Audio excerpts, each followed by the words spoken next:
programang ito ay rated SPG. Striktong patnubay at gabay ng magulang ang kailangan. Maaaring may masiselang tema, lengguwahe, karahasan, sexual, horror o droga na hindi angkop sa mga... Zoe, hindi ka na pwedeng tumindi. Besides, nagbigay na rin naman natin girlfriends ko eh. Hindi na nga mapakali itong si Zoe na nandirito sa presento ng mga kapulisan dahil labag daw sa kanyang loob na magpakuha ng fingerprint. At dito naman na sinabi ni Moira na hindi na daw siya pwedeng umatras dahil nagpakuha na rin naman itong si Moira ng fingerprint dito sa mga pulis. At dito sinabi ni Zoe na hindi naintindihan ni Moira ang kanyang sinasabi dahil sigurado 100% na ginamit nga ni Zoe itong medical supplies na nakuha ng mga pulis. At dito naman na nagalit itong si Moira na kung bakit ngayon lang sinabi ni Zoe na nagawa niya palang hawakan ang mga ito. Dahil dito, mas nanganganib ngayon itong si Zoe na siya ang magpositive dito sa kukunin na fingerprint ditong dalawa. At dito na nga, kinabukasan agad na naibigay ng mga pulis itong resulta ng fingerprint dito ni Zoe at Moira. At dito na sinabi ng pulis na isa sa kanila ay positive sa nakuha nga nilang ebidensya ng medical supplies doon sa hideout ni Balahadja. At agad naman na sinabi ni Zoe na siya na nga ang tinutukoy nito at mapipilitan naman na aamin itong si Zoe sa krimen na kanyang ginawa.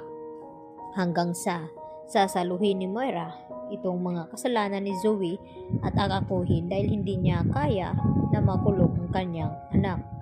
Kaya dahil sa ginagawa nga nila ay tila hindi na nga mapakali itong si Zoe at nakukonsensya at kung ano-ano na ang mga naiisip dahil baka karmahin daw siya at hindi kaya ng kanyang konsensya na kaya naghihirap ngayon itong si Lolo Pepe ang dahil sa kanya. At dito nga na sinabi ni Moira na wag daw magpapahalata itong si Zoe dahil sa kanyang ginawa, mas pagbibintangan pa sila na guilty sa nangyari. Dahil hindi mapakali itong si Zoe hanggang sa mabaliw na nga siguro ito.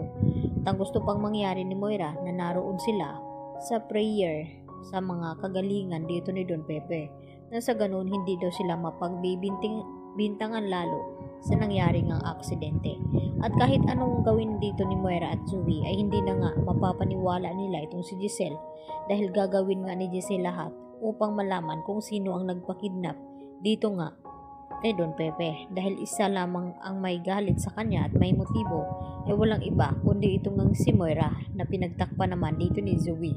At madagdagan pa ang hinala dito ni Giselle dahil sasabihin naman dito ni Doc Lindon Javier at dito ni Annalyn na wala silang alam na kung bakit nag-cardiac arrest itong si Don Pepe na nun nga ay nahawakan pa ni Annalyn ang kamay nito at pinisil-pisil pa nga at biglaan na lang na ibinalita na nag-cardiac arrest nga daw agad itong si Don Pepe.